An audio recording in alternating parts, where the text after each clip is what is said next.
Bonjour à tous, donc un grand merci d'avoir fait le déplacement un dimanche. Je sais que c'est pas facile. Jacques va faire une petite introduction avant de donner la parole à Audrey Jougla. Jacques, je t'en prie. Oui, merci. Bienvenue à vous toutes et à vous tous dans la salle municipale Gendarme, dans laquelle je suis très heureux de vous accueillir un dimanche. Et même le dimanche, venir en voiture, c'est compliqué dans le centre de Paris. J'aurais dû dire à Lucille qu'elle le précise sur l'invitation. Parce qu'on m'a dit qu'il y a beaucoup de gens qui avaient du mal à se garer. J'en suis désolé, mais ça fait 10 ans qu'on agit pour réduire la place de la voiture dans le centre de Paris. Vous en subissez les conséquences. J'en suis désolé, mais la qualité de l'air s'améliore. Mais ce n'est pas le sujet. Je voulais, donc je suis Jacques Bouteau, le maire du 2e arrondissement, et je voulais vous dire à quel point je suis heureux d'accueillir à l'initiative de Lucille Péget cette conférence sur la substitution à l'expérimentation animale. J'en suis ravi parce que ici, dans le 2e arrondissement, on se bat en tant que maire pour faire comprendre aux gens, d'une façon générale, que nos sociétés sont spécistes. Et la plupart des gens l'ignorent. Et j'en veux pour preuve ce que nous avons fait, en quelques mots, dans le 2e arrondissement, dans le cadre des responsabilités qui sont celles d'un élu local comme moi. Vous savez que la cantine scolaire fait partie des responsabilités que l'on a, et nous avons depuis 2009 introduit un repas végétarien par semaine, et on essaye d'aller plus loin, et là on travaille à ce qu'il y ait une substitution végétarienne quotidienne et un repas végétarien pour tout le monde en plus. Et lorsque nous avons pris cette mesure, il a fallu l'expliquer aux parents d'élèves, et les parents d'élèves étaient sensibles à 3 types d'arguments. Le premier était des conditions, liées à des causes liées à la santé. On faisait moins de viande parce qu'on sait qu'on a une alimentation trop carnée qui commence à poser des problèmes sur la santé, puisque l'alimentation trop carnée serait non seulement en grande partie à l'origine des causes d'obésité, de surpoids, mais aussi de certains types de diabète et d'asthme. Donc ça, les parents, ils sont spontanément sensibles.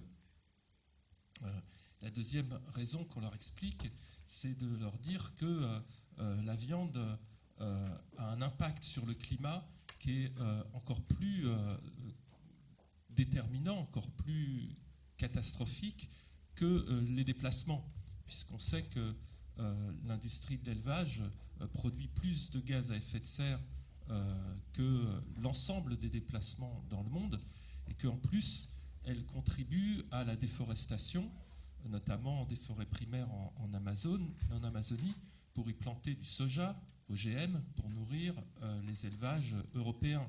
C'est absolument dramatique pour la planète.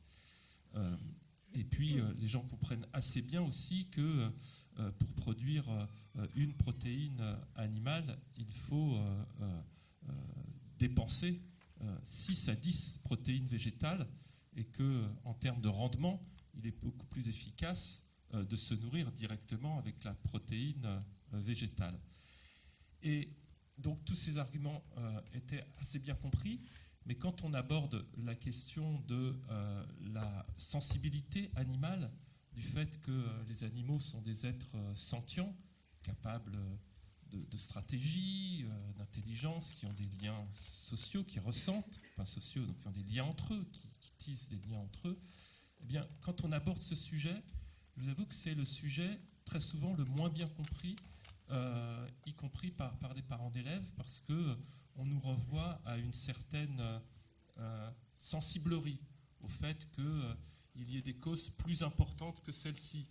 Et je pense que si aujourd'hui nous avons progressé en termes sur ces questions, parce que vous savez qu'il y a depuis 2 ans maintenant les animaux sont reconnus comme des êtres sensibles par le Code civil, ça ne fait que 2 ans, c'est peu, eh bien, cela a quand même permis de faire progresser les mentalités. Et aujourd'hui, on considère que manger moins de viande, c'est bien, y compris pour lutter contre les conditions dramatiques dans lesquelles les animaux sont élevés et mis à mort dans l'industrie de production de viande. On considère que se servir d'un animal pour se vêtir, la fourrure, ça commence à être très, très mal vécu, y compris par le grand public. C'est donc quelque chose qui questionne. Et puis, se distraire, c'est aussi très...